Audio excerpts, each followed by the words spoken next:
Welcome back to Sunday Vibes, one and all. We're back in the pub. Only 2 weeks until this pub is closed. If you know a pub for us to come to, let us know in the comments below because we are currently on #pubhunt. Anyway, Doogie, Critchley, Chris, Hamill are here to answer your questions. The first one was sent in by Ginger Boland. Who is going to be the dark horse this season? Hamill, you got your dog tooth print trousers on. It's 28 degrees outside. You may as well answer it first. What are you saying? First of all, I've missed you on Sunday Vibes, dude. Yeah, So a welcome return for the Critchmeister General and flying the flag for Sunday Vibes. Look at that. Look at those little curls coming out. So much hair for your screen. So I do apologise. Vintage porno. Anyway, yeah, let's get into this question because it's a good one. Very good question. I think underdogs for the upcoming Premier League campaign, let's start at home. It's got to be Leicester, the business they're conducting in the off-season. That does hurt me to say because, of course, Brendan Rodgers is a massive snake. But anyway, let's discuss how Judas is going to turn Leicester into a top 6 side because the numbers were very promising at the end of last campaign. I think the goals scored under Rodgers went from 1.2 to 1.6. Subsequently, they had the 5th best defence and I think the 6th or 7th best attack in the Premier League. So statistically, not a massive... not too far away from becoming a top 6 side once more. Of course, won the league, 4 years ago now? And have since finished... I know, yeah. Christ, I feel old. 2 or 3. Mate, I think they've finished 12th, 9th and 9th since. But maybe, their return to the top 6 isn't necessarily going to be wholly dependent on their summer transfers. It might be dependent on the inactivity of Chelsea, the poor way in which Manchester United's transfer policy is currently being conducted, and Arsenal's severe lack of funds, which you're all pretty well versed on right now. But if we just revisit the Leicester squad, I mean, that back four, you've got Ben Chilwell, who created, I think he was in the top 5 defenders for most chances created, top 3 for highest amount of take-ons. I think he completed 85 take-ons, hence why Pep Guardiola really wanted him. Like, he suits that Manchester City setup emphatically, doesn't he? You've got Harry Maguire, subject to that £75 million bid. Rumours have it he's maybe handed in a transfer request. Seems pretty 50-50. Doesn't really strike me as the sort of character that's going to force a move. I agree. And I think they're on pretty generous terms at Leicester, the big players, the big hitters. I think they're on pretty good wages. And then you've got Pereira, on the right. And accompanying him, Johnny Evans, who could be upgraded. Let's have it right. But then they've got Sionku and Benkovic coming through. 2 hugely promising defenders. Benkovic made Celtic's backline 10 times better when he featured last campaign. And then in midfield, I think they have a better midfield than 3 of the top 6. Wow, okay. Then United, Arsenal and Spurs, I'm guessing? United, Chelsea, Spurs. I think talent-wise, yes, those clubs have some better players of more ability. But in terms of how simpatico the midfield are... Chelsea's midfield is better than Leicester's. What, Kante, Jorginho, Kovacic. And Kovacic. And Loftus-Cheek and Labardi. In the 3, I just really like Leicester's new 4-1-4-1, I think he's playing. So you've got Wilfred Ndidi, I think he's probably the most underrated player still in the Premier League, putting up 6 tackles, interceptions a game per 90. They're better numbers than I think Kante's ever put up at Chelsea. You've got, owing to, he's more limited than Kante. He's not as good as in the transition. He's certainly not as good at shooting. His shooting is absolutely wild, and his key passes aren't all that good, are they? But having him at the base of midfield enables you to have someone like Youri Tielemans, to have someone like James Maddison as these false 8s who are just doing everything in midfield. The actual system that Rodgers deployed, and he found the system very quickly, to be fair to him. To his credit, quicker, more so in 10 games than Unai Emery did for Arsenal over the course of a season than Ole Gunnar Solskjaer has since playing those split forwards when he first joined. Of course, had a great first 15-20 games. But yeah, you've got Youri Tielemans signing for 40 million. I think that could be the best business of the window. I mean, Monaco are laughing because they've made £15 million profit on him. The writers in French football gave him a lot of grief in his first season. But this is a guy who can he's a chameleon. For his country, deep line playmaker, 60 passes a game, 5 long balls. For Leicester, now he's been given a bit more licence to go forward. Some of his numbers have come down, not as many key passes, but more shots. Better shot location. contributed to what, 7-8 goals in 13-14 starts for Leicester last campaign. He's a leader as well, man. I think he was Monaco's captain, wasn't he, when he first arrived? And Anderlecht's captain as well. So, I mean, before I carry on waxing lyrical about Leicester, because it does pay me, we'll move on to their forward line, because that needs a lot of work. How much do you agree with those sentiments? They've got the most balanced, they've got a better balanced squad than 2 or 3 of the top 6. I think first team wise, they definitely can mix it for young talent. I mean, who haven't we mentioned? Like Chowdhury, Barnes as well, Chilwell, Ndidi, all 23 and under. But in terms of breaking into the top 6, I think it might be a season too early. I think they'll be fighting with Chelsea for 6th. But I'm impressed by their business as well. A lot of people are giving Ayoze Perez a lot of stick for coming in. I think he's slightly overpriced, obviously, but that's the Premier League, racking a couple of extra million on there. But I think he's a solid player and he's a good backup to Vardy. Triple P though. Triple P, Purple Patch Perez, only ever turns up for 6-7 games a season. But he's not let this go still since, averaged, since he's winning still, the I think he's still put up over 10 goal contributions in the last 3 years, and then got 10 goals and 2 assists last year. Solid enough performer in a pretty awful Newcastle side, particularly attacking wise. Yeah, exactly. So I'd like to think that if he gets, I don't know, 15 to 20 appearances, many of those off the bench, he can chip in with 7 goals, maybe a couple of assists. And better backup than Okazaki as well, who only got about 400 minutes last year. I mean, he's very old as well, 33, obviously been released now. And Iheanacho, who's just had the biggest decline for a Premier League player that I can think of in just off the top of my head. So they needed a backup striker. I think Ayoze Perez is a good addition. And then, Maddison just gets better and better. So I can see them around 6th, but I'm not sure about breaking into it just yet. I mean, I was going to touch upon Ayoze Perez.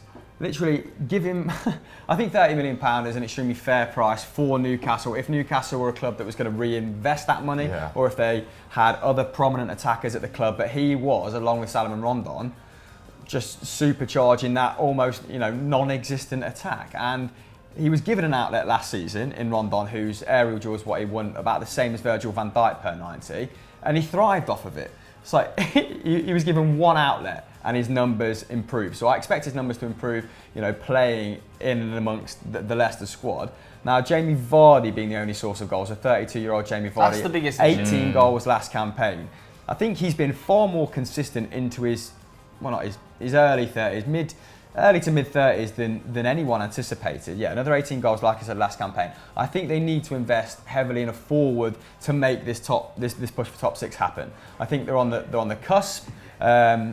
It's between obviously them, Everton, and Wolves. They've made better moves in the transfer market and are probably sounding out more interesting targets for my liking as well. So Thauvin, rumour has it they bid 29 million for him. They know that Marseille are in a weak spot.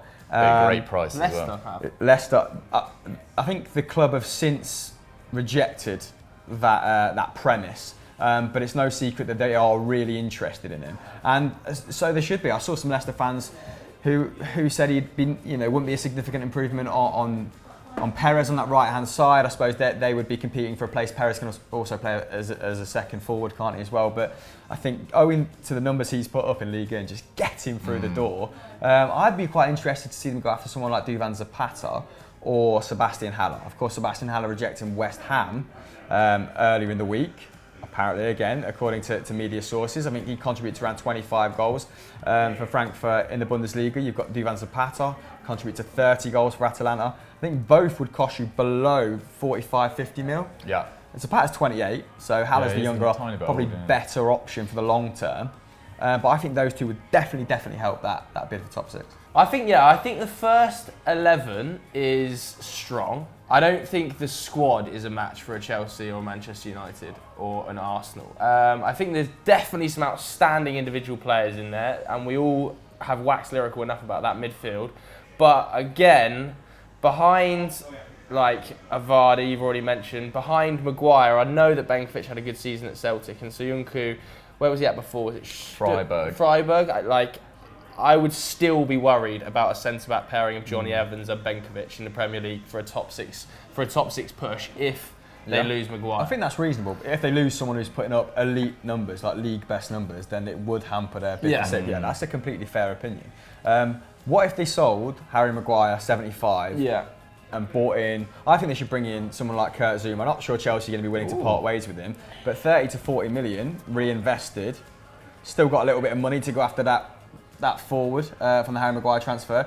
If you're Leicester, do you keep hold of him, or do you think you could do better things with that money? So what would you do with 75, or would you keep him? I wouldn't. I don't think I'd go after Kurt Zouma.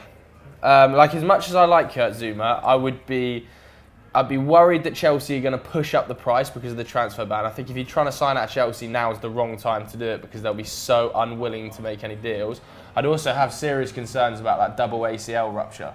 Like, I think he's done it twice now, hasn't he? Once in France and once at Chelsea. And I think if you're paying £40 million for a young centre-back, there's probably options in the market that don't have that checkered injury history. And I know that he might have got over it for a season at Everton, obviously their best defender last year alongside Michael Keane, but these flies are ridiculous this week.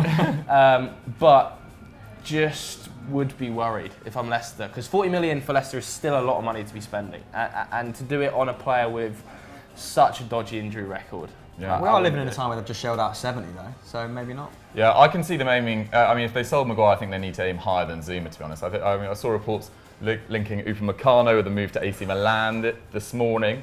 So expensive. I think it was only, they were talking about 40, but I think they could get him for 50. Maybe. I think that's what Milan had bid, and then I read an article, some German news outlets saying that Leipzig wanted like 80 to 95 million. Really? Okay, well that probably wouldn't happen. Much. But I think they can definitely look on other options on the continent. Yeah. Malang Sarr as well. There's plenty of other options there. But I think it's quite exciting for Leicester, and Fox's fans can go into the new season full of hope. Shall I move on to my dark horse? Yeah, go on. So it's similar to Leicester. It's not really a dark horse for a title challenge, but I think that Roma could surprise a lot of people this year. They obviously had a pretty disastrous season by their own pretty high standards over the last 5-6 years. Last year they finished sixth. This is a rogue shout, I think. They finished 6th, but that was their lowest finish since 2012-13 and their lowest points tally since the same time. They had a shocking defence last year by their standards. I think they conceded 48 league goals, which is more than they have in the last 7 or 8 years.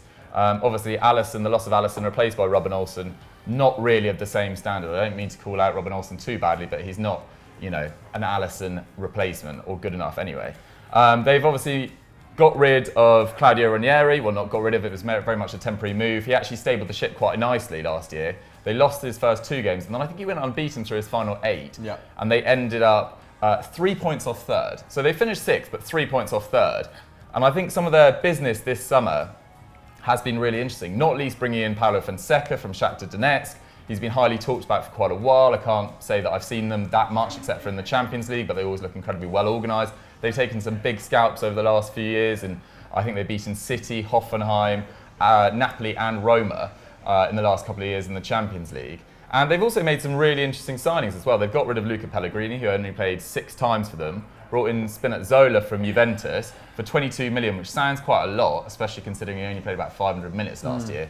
But Luca Pellegrini went for 15, so it's effectively a £7 million swap, which I don't think is too bad. We've talked a lot about Diawara coming in from Napoli, which is really exciting.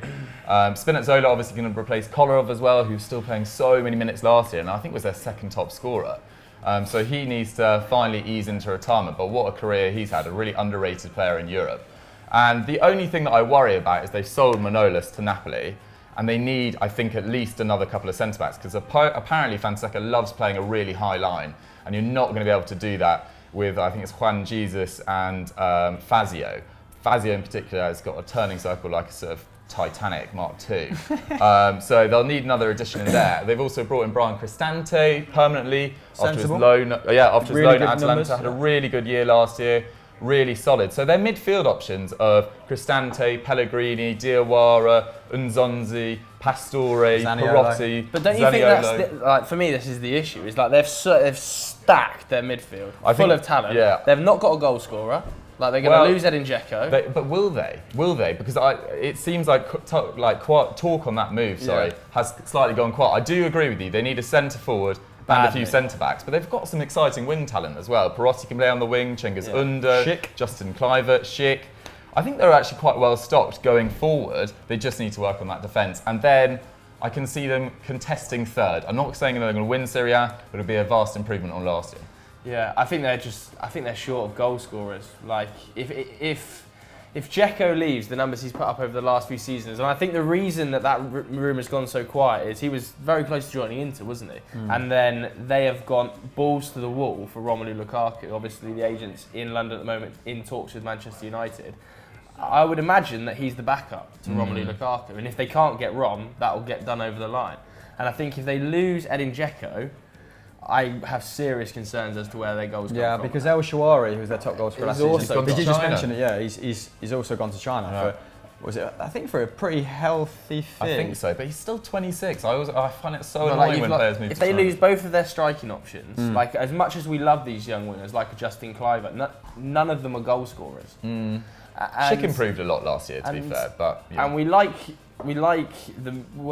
of like the Kostas Manolas transfer out, don't we? But like the rumour is that they're going to try and bring Toby Alderweireld in. I think that's just a totally unrealistic move. If I was Toby Alderweireld, I'd be looking at that and going, no way. I'll stick it to Tottenham Hotspur. Yeah. Like, why would I leave Spurs for Roma? Yeah. True, but then there's not been very much talk about. I still don't know why Man United haven't just bought him. I think that solves so many issues. Well, I think he's got to want to join you. Why would he want to join Man United? Why would he want to leave Spurs full stop? They've had probably the most exciting summer other than Man City in the top 6. I don't think he does. I think that's why nobody's bought him. Yeah.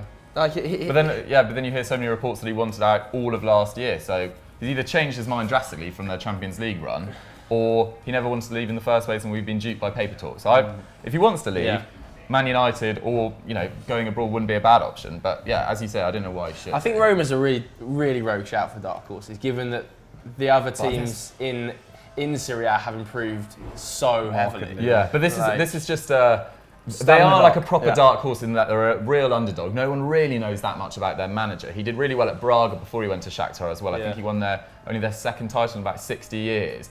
And he's quite a weird bloke as well. He went to that press conference in a Zorro mask. He's a bit strange and apparently plays like full-on attacking football, full-backs bombing forward. Yeah. I just think they'll be exciting to watch. So you're calling them to pit Carlo's Napoli? No. I think it will probably go Conte's Inter. Juventus, Napoli, and then they could be around third with Inter.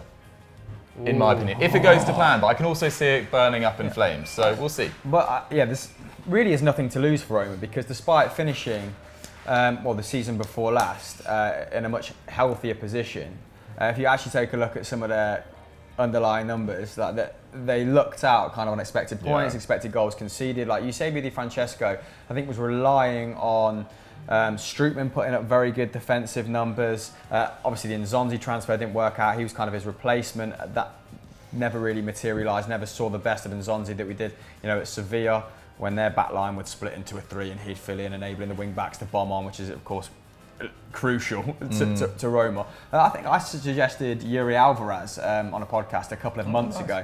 I thought he had a buyout clause of around 40 million euros. I think Atletico Madrid were also interested, but I'm not sure if Bilbao have categorically said he's not moving since, because not really heard any chatter.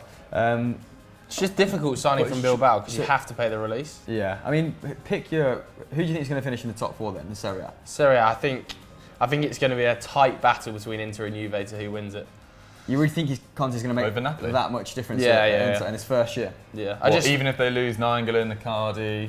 I think the loss of Nainggolan is that's pretty negligible. Roma never really replaced him either, did they? Zaniolo looks like he might be able to be that attacking presence. I think Nainggolan was everything. The title push will hinge on whether they can get Lukaku over them. If they can get Lukaku, then I think they'll push Juve really close to the line. Interesting. I just think that back line of Godin, Skriniar, De Vrij, Handanovic sat behind it is just a beast under Conte. Yeah. And also Carlo Ancelotti, I mean, they're keeping hold of Fabian Ruiz. Real Madrid are apparently interested in the attacking midfielder who they bought from Betis. Looks like it's going to happen. I don't know how the James deal is progressing. That would be a huge coup for them. Yeah. But they might stagnate if they don't make some significant signings, because everyone is strengthening around them. And we saw sort of Lazio fall off in the absence of Felipe Anderson, although I do really like Joaquin Correa. Talk about him on the transfer review this campaign. And they were perhaps a little bit unlucky. I really rate Simone Inzaghi. Not sure about Gianpaolo at AC Milan. Don't know what he did at Sampdoria. Don't know what he did at Sampdoria to warrant that move. I mean, they finished mid-table with Quagliarella scoring 27 league goals. Yeah. I kind of disagree about their business though. It's been, I think, reasonably exciting. I think Theo Hernandez is a good addition for only 20 million.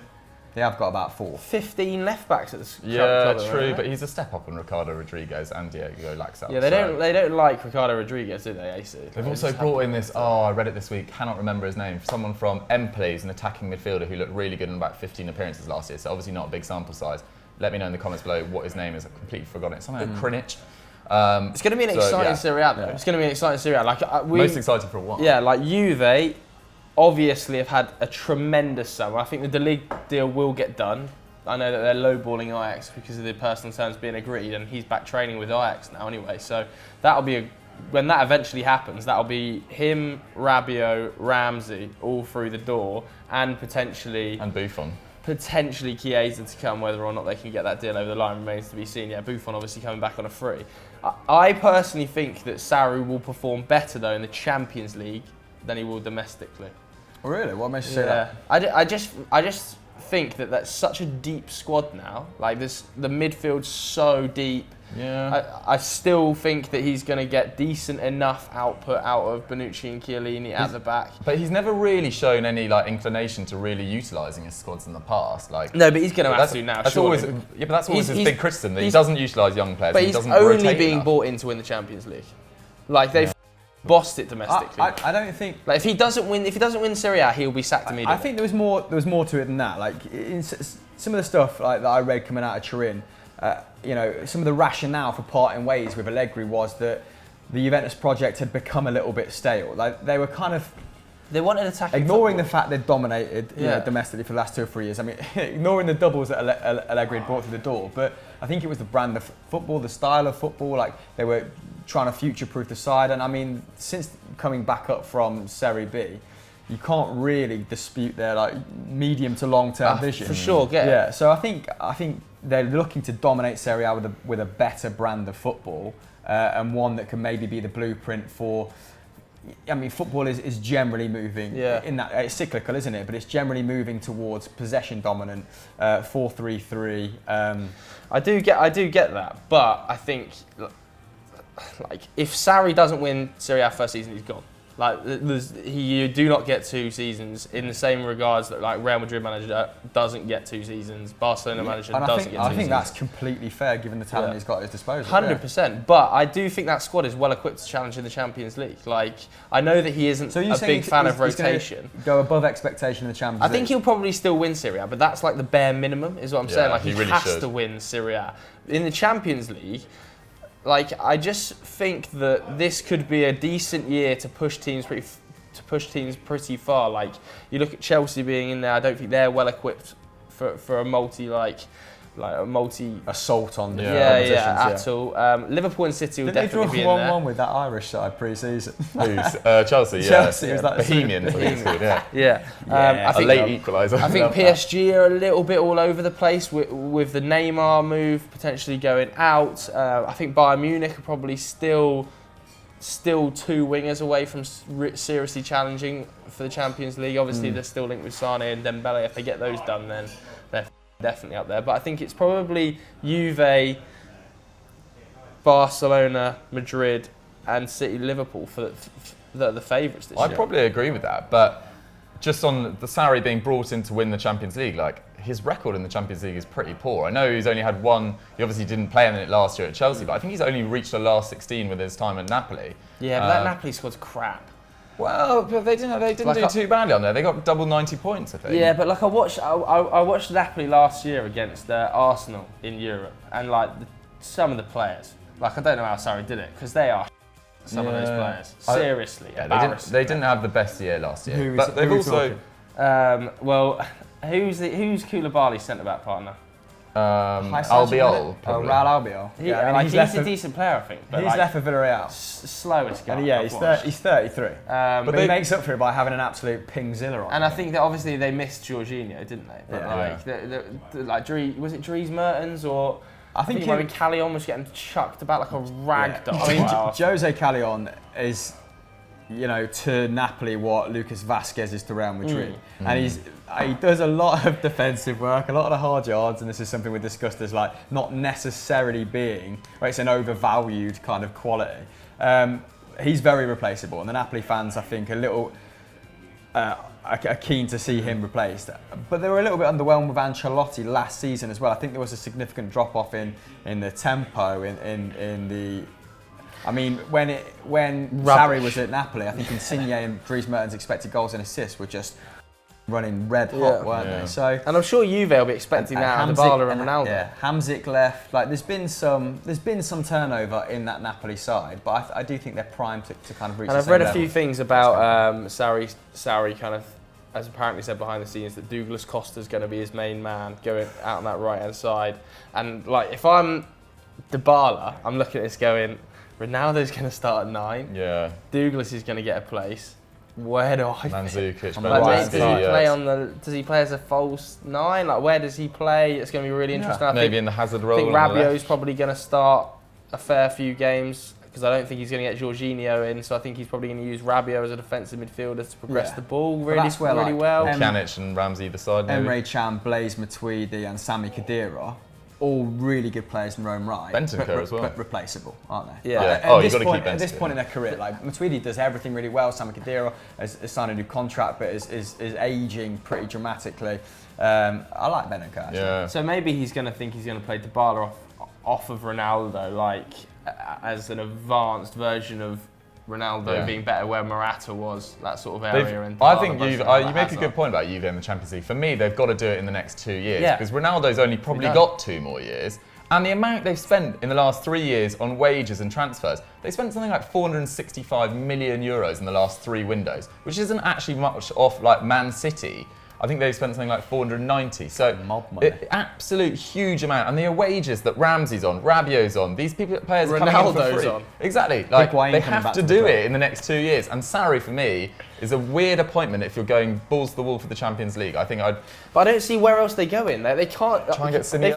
They've done it domestically. They've done it over and over domestically. They're bored of winning titles at this stage. So, I think I'd still go...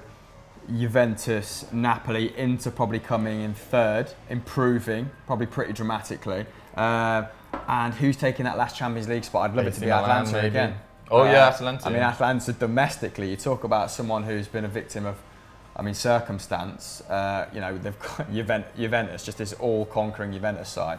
Without them in there, they'd been maybe part of the conversation for challenging for the title in the last 2 or 3 years. Like, some of the expected goals and assists they've put up. But no dark horses in France, is there? We know PSG are going to run away with it by 30 points. No real dark horses in Germany. I don't think Dortmund will be able to maintain that pressure they did this year. Probably not. Not with Bayern's recruitment. They've strengthened significantly. Bayern underperformed expected goals so heavily that you'd expect next season them to be better, and Dortmund overperformed. You'd expect them to. I can see that. Bayern are going to bring in another big name as well. I think it'll be either Ousmane Dembele or Sané. I'd be surprised if it was Sané, but we kind of spoke about what we call it this dark horses. But have you got any players that you think would add significantly to these sides that are still available on the transfer market? Because I'm thinking Ismail Assar, I'm thinking Sangare. No one has signed these guys. They are banging in French for, was it Rennes and Toulouse respectively.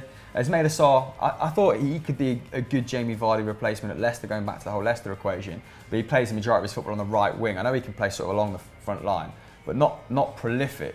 But these players feel primed for a move. Yeah. Have you got any other transfers you think this needs to happen? Yeah, I was writing a script this week which included Rodrigo de Paul, who we've talked about quite extensively on lots of different shows in the last year. And obviously 25-year-old Udinese midfielder, but can play as a 10 on the left wing. Really exciting last year. I think he was 9 goals, 6 assists. Fantastic output, also puts in lots of defensive work. And I was touting him for a move to Lyon to replace Tanguy Ndombele. Was my idea, but I mean potentially if Spurs struggle to get in, a Lo Celso or a Ceballos, which I can't really imagine them getting either of them if they've already spent that much on Ndombele, then Rodrigo de Paul would be a good option. I think they might get Ceballos on loan. I've got a feeling they're going to get Ceballos makes me pretty hard, gents. I'm not going to lie. Really? His numbers at Batiste that one season, was it like 15, 16, where it's like, yeah, I'll complete 3 dribbles game and I'll complete 5 tackles and interceptions. I'll just do everything. I think West Ham with the whole Maxi Gomez situation, They need to get a striker. Was pretty unfortunate for them. I think if they'd have managed to get that deal over the line, it looks like he's going to go to Valencia as part of like you get a €50 million release, right? And it's now going to be €15 million plus Santi Mina and one other player, I can't remember the name of, to Valencia, which is going to be an interesting move. But I think that's gutting for West Ham, because I actually think some of their summer business has been, over the last 2 seasons, has been great. You know, enough to qualify them for dark horses. I think so. If you'd have looked at that squad and gone, right, they've got the spine of Issa Diop, they've got Fornals, they've got Fabianski behind them, they've got Declan Rice. I think. Whether or not I'd include him in the same sort of level as Fab. No. Would you rather have Declan Rice or Longstaff at United? I would rather have McTominay, mate. Really? Then I just think that West Ham squad is sliding, underrated. A forward away from challenging for Europa League. I think it's at maybe not Leicester's level, but I think it's looking at that sort of Wolves level, Everton level. Do you think? I really do. Yeah. I think if they'd have got that forward in, if they'd have got Gomez in, and then you'd have looked at like Cresswell, Issa Diop, Fabianski, Declan Rice, Pablo Fornals, Lanzini, your man, what's his name? Joined from Lazio last season. Felipe Anderson, Maxi Gomez up top. Like I think, Lanzini coming back from injury. I think that's a bloody exciting team. For me, they're the worst of like the second tier in that bracket. That's like Everton level. I don't think Everton have got many better players than that. Really don't. Like I look at that Everton team, I'm like, you know what though? Andre Gomez at 22 million. I don't mind that at all. Like league average midfielder, can be better in bigger games. Remember that one game where he absolutely bounced Van Dijk off of him. You know, and all the Everton fans were like never been dribbled past, and it was just like a gif of Andre Gomez. Boy and Van Dijk and going past it. But if they can get Malcolm for £30 million as well, like they're just becoming Barcelona's like dumping ground, aren't they? But if you can get Malcolm and Andre Gomez out of Barcelona for 50 to £60 million, that is exceptional business. Yeah, they need another centre-back as well, because Jagielka's left, Zuma's gone back on loan. This is it. They've got Yerry Mina and Michael Keane, I think, are their only senior centre-backs on their books at the moment. So Everton need to kick into gear this window. They've got so much money, they just get it going. And I don't think Moise Keane's the option up front, really. I think they need to go for a more established name. If West Ham have got a striker at the level of Richarlison, they've got a better squad than Everton. If West Ham had got a Richarlison level striker, I agree with that. And that pushes like a Wolves and a Leicester pretty close. Yeah, I do think Leicester's is more exciting because it's like young talent that we've all chatted about in the past. But speak for yourself. But West Ham is like players that we don't really talk about very much at all. Yeah, I mean, I get what you're saying, and like under Pellegrini, like they have got a higher ceiling than last season probably reflected, particularly with these smart transfers they're making. But I do think Leicester blow them out of the water as a proposition. Blow them out of the water? Yeah, I think Leicester's performance against Manchester City in sort of the dying embers of last season was one of the most impressive I've seen against Manchester City. And as much grief as like people want to give Brendan Rodgers, you know, myself included, because he said and did some very egocentric things at Celtic, and I absolutely lapped it up at the time. It's got to be said. He is a good manager. Like, I think Claude Puel, much better than any other ones. Claude Puel was in the top six discussion. In the top 6 discussion, sorry. So not only are they've improved their manager massively, and they've got a clear philosophy. It just seems like joined up thinking at Leicester. Whereas at Everton, you kind of still get the impression there's an element of pragmatism, like, oh, let's bring him in because he worked, or let's bring him in because he's not worked. Brendan's like the 4th best manager in the league. Let's have it right. Yeah, after Pep, Klopp, and Potter in a league of their own. Yeah, and then it's you Brendan. Can't say Solskjaer or Lampard because it's not got the experience. Yeah. Brendan, Unai, Nuno. I'd probably take Brendan of all 3. Yeah, I think we're being quite harsh on Pellegrini as well. Like he did a pretty good job at City and got to the Champions League quarterfinals with Malaga. But yeah, I think Brendan or Pellegrini. Over Nuno and Unai? Yeah, over Nuno probably. What about Unai? I think Unai's probably the 8th. Probably. This goes back to like why I picked Leicester as underdogs is because like opportunity is presenting itself in the form of like the inadequacies of other clubs. Like when have we last been in a situation where like we've gone into a season and Man United have started with a manager that people are widely considered outside the top 8. Frank Lampard, like widely considered outside the top 8. Like this is uncharted territory for those clubs. To be fair, we went into last season with the quote of Jose Mourinho, this pre-season has been horrific for us. So, and a lot of people sort of being quite revisionist when it comes to their opinion of Jose, saying, oh, now Pog... Clowns. All those people are. If you're a person that is now revisionist about Jose Mourinho, you're a idiot. Well, yeah, it was just the wrong appointment to replace him, but it was the right decision to get rid of him. Like, why do you think no top club in Europe is even looking at Jose? Well, Newcastle haven't announced who's going well, there yet. What, are we battling between Steve, Bruce and Jose? Like, it's just ridiculous. Have people forgotten what happened under Jose towards the back end? So news broke this morning that Sam Allardyce has rejected Newcastle. What do you boys think of that? We're talking dark horses for going down, maybe, the complete other end of the equation. I don't think they're dark horses. They're probably second or third favourites to go down. I think they're, at the moment, they're stone. Their top scorer that's left in their squad from last year is Fabian Schär. With 3, right, in the league. So 3 or Rondon 4, hasn't gone yet, right? Well, Rondon hasn't been brought in on loan club, because he was on loan from West Brom. So they've got Dwight Gale, and I thought they bought Rondon. I thought they had him. And I just don't back Newcastle. They'll sell Ozil, well they have, for Perez for 30, sorry. They might sell Longstaff for close to 20. Do you back them to really invest that wisely? No. They just won't. It's such a shame as well because Almiron, Perez and Rondon would have been a handful for most sides. Yeah, because I think the Newcastle fans actually deserve better than their club consistently deliver. I agree, and I'm a Sunderland fan. I take no pleasure in watching that club completely fall apart at the seams because I've sort of been there. Rafa Benitez saying that I've had more meetings in 1 week at Dalian Yifang than in 2 or 3 years at Newcastle. Pretty damning stuff, isn't it? We all hate Mike Ashley, but Rafa, like, going over to China. Should we end with an outside shout to go down from the Premier League? Ooh. Outside to go down. Burnley. Is it that outside? Burnley. Yeah, I was going to say Burnley as well. Not a great question and reflection. Bournemouth as well. Burnley as well. I thought Bournemouth were pretty good last year. They've kept hold of their top players so far. Bournemouth. Thanks to that like middle third. Yeah. Because they were horrific. I think Bournemouth could well be outside contenders. Like Sheffield United still don't have a player in their squad from outside of Britain and Ireland, which is a bit odd. Seriously, not a single one. Look at their squad list. Every single one is either English, Irish, Welsh or Scottish. I think they'll struggle. Brexit means Brexit. I think... You'd expect like Southampton to get better, you'd expect Brighton to get better. I think Norwich's business has been... Has it happened? Timu Puki signed a new contract. So. Wow, buzzing for that one. Yeah, they got Buendia on a long-term. Does anybody want to bet that Timu Puki will? I bet you Timu don't get. Why more are you being 10... so negative? Is it because Pat's not here and you're taking his place? I'll bet somebody that Timu don't get more than 10 league goals next season. Who's taking that bet? 10 is a lot. Yeah. I think nobody else for a promoted side. If one of your strikers is getting 10 goals, that's fine. What would Mitrovic? Would anyone take Mitrovic at like? Where's he now? Fulham. Still at Fulham, yeah. There's got to be a reason nobody's taking him. He's only like 24 and he he's looks rotting like in the chat. outside of Weatherspoons. He's a troublemaker. I think Bournemouth would be an outside shout to go down. I'm going Burnley. Fair. Same, I'll go Burnley. Burnley as well. Either way, can't remember what the first question was, but hope you enjoyed that chat. Let's move on to quickfire questions. If you are new to the channel, make sure you hit subscribe, turn notifications on, and if you want your question answered next week, follow us on Twitter on the below handles because we usually put the tweet out asking for questions on Wednesday. We shoot this on Thursday.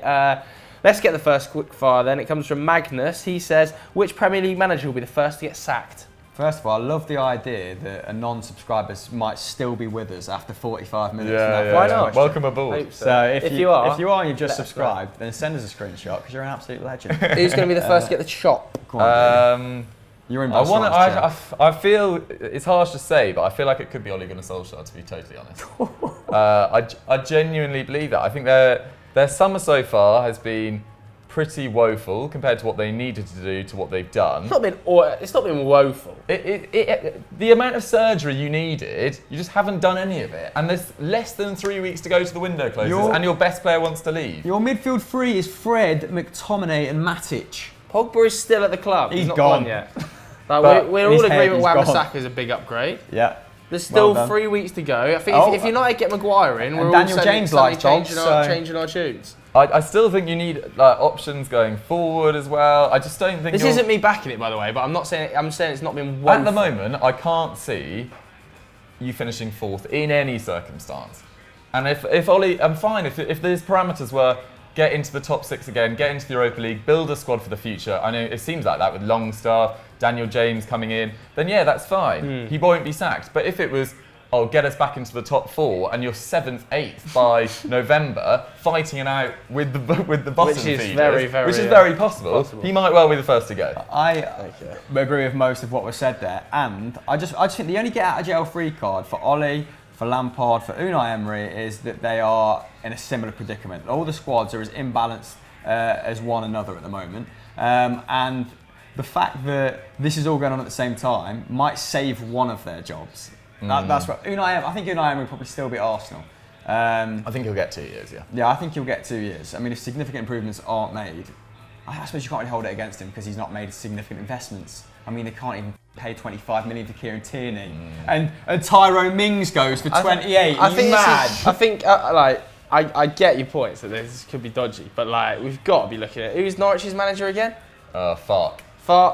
He'll be early doors. No chance. Hates East Anglia. I think he could struggle. Chris Wilder, maybe. Dean Smith, I understand that he did a good job getting him up, but if they're hovering around relegation by Christmas, he'll be gone. Sam Allardyce step into the fray. Whoever the Newcastle boss is, if he's hovering around relegation by Christmas, he's long gone. Graham Potter's got to hit the ground running. I understand that we all like Graham Potter. He did a great job at, was it Ostersund's? Ostersund's, and then Swansea did all right. He's done an okay job. He's got to hit the ground running, Graham Potter. You're taking so much joy from the Grim Reaper. Given that Houghton got the chop. So yeah, I think Farke for so me. The bottom clubs. I'll go Farke out first, Dean Smith out closely behind, and then Graham Potter to follow quickly after. There we have it. Welcome to the Premier League. I think it tends to be that the promoted clubs get at least until the end of December, whereas I can see a big dog going in November. Oh, okay. Nice. I like it. We're going on to the next one, which is: should Liverpool go for Fekir as an alternative for Firmino, given that his price tag is now a measly £30 million? I mean, he's not an alternative for Firmino, is he? They're No. not going to play the same role in that Liverpool attack. I much prefer Liverpool go for Nicola Pepe, even for €90 million. Probably still would. Just to maintain pace with City. Everton are linked with him, if you can get Fekir for 30 mil, as has been reported, because he's only got 1 year left on his contract, you get Fekir for 30 mil. Yeah. Allow those knee injuries. I think he's missed. I think we did this on transfer review. No, it might have been Continental Club, where we compared his injury record to someone like Bale's. Bale's been tagged for a lot of top clubs. At least he was in the early stages of the summer. And I think Fekir's missed 15, 20 games to Bale's 70 something. Crazy. So he's not that level of injury concern, but he is someone whose numbers might drastically fall off a bit of a cliff at 27, 28.